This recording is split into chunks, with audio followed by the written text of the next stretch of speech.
Hi, I'm Tia Bird. Jaleisha Peterman. Haley Brown. I'm Erica Milner. And we are In the Know. Good afternoon. I'm Tia Bird with In the Know. Today we bring to you a wide spread of issues within healthcare. First, we will have Jaleisha Peterman discussing racial and ethnic health disparities and what goals of the HHS Action Plan will help reduce these disparities. The Health and Human Services has a 5-goal action plan to reduce racial and ethnic health disparities. The 5 goals are as follows: transforming the healthcare, strengthening the nation's health and human services infrastructure and workplace, along with advancing the health, safety, and well-being of the American people. They also would like to include advancing scientific knowledge and innovation, and increasing the efficiency, transparency, and accountability of HHS programs. The plan to transform healthcare starts with reducing the disparities with insurance coverage and access to care. The minorities have a low rate of health insurance coverage compared to the nation's average. The Affordable Care Act is making it possible for minorities to have access to health care while making sure prices are staying low. They have a few actions to support their plan of transforming the healthcare. For example, reducing disparities in access and quality to primary care services and care coordination. The second goal is to strengthen the nation's health and human services infrastructure and workplace. They have to deal with the shortage of healthcare professionals that we are suffering here in the United States. The strategies to address these involve dealing with the gaps of the diversity and dealing with the shortages by using interpreters to get over the language barrier. Also by improving the quality of the patient and provider interaction, and improving cultural competence training for healthcare professionals. The third goal is to advance the health, safety, and well-being of the American people. In order to promote healthy behaviors and create a safe environment, they have to promote healthy behaviors and try to control chronic disease by focusing on making the community-based approaches stronger. The fourth goal is to advance scientific knowledge and innovation. Innovation has already lengthened the lives of many Americans, but it has seemed to miss the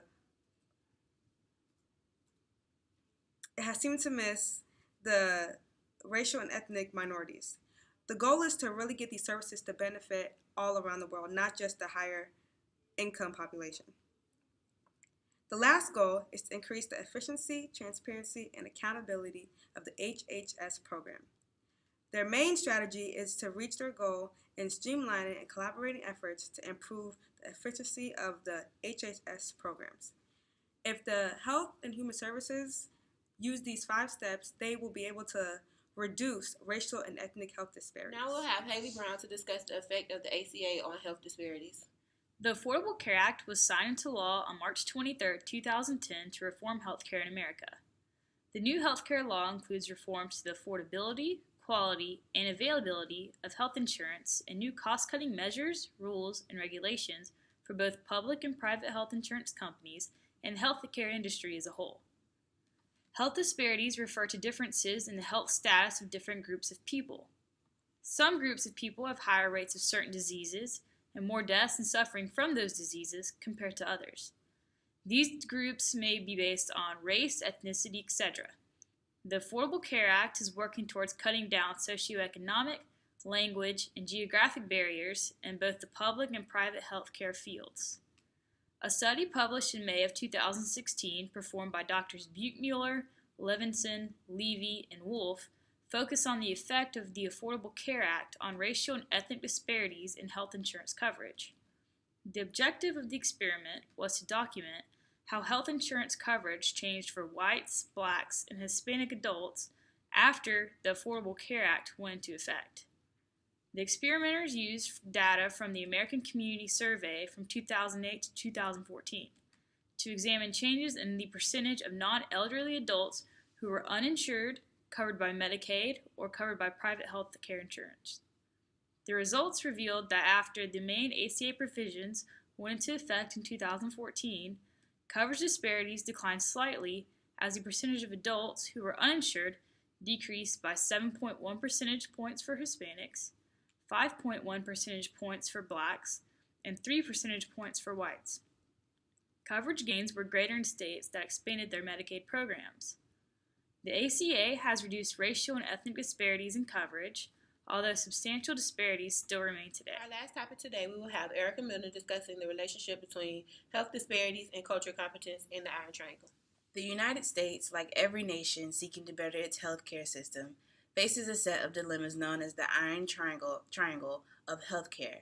The three vertices of the triangle represent three dimensions of each healthcare system: access, cost, and quality. The dilemmas stem from the fact that attempts to improve any one of the three dimensions are likely to create pressure on one or both of the other two. With that being said, health disparities plays a major role within the measure of differences in health outcomes between populations. Health disparities exist in relation to income, with the populations living in poverty having poorer health status, and also in relation to race and ethnicity, with Hispanic, African American, and Native American populations experiencing less than optimal health outcomes. Household education levels also influences health disparity as well. The data presented in this report illustrate that health disparities between populations can be documented as early as the age of 5. Although health disparities describe the differences in health outcomes among groups, they do not provide an explanation for the origin of these differences, as the concept of social determinants of health often can. Cultural competence has gained attention as a potential strategy to improve quality and eliminate racial ethnic disparities in healthcare.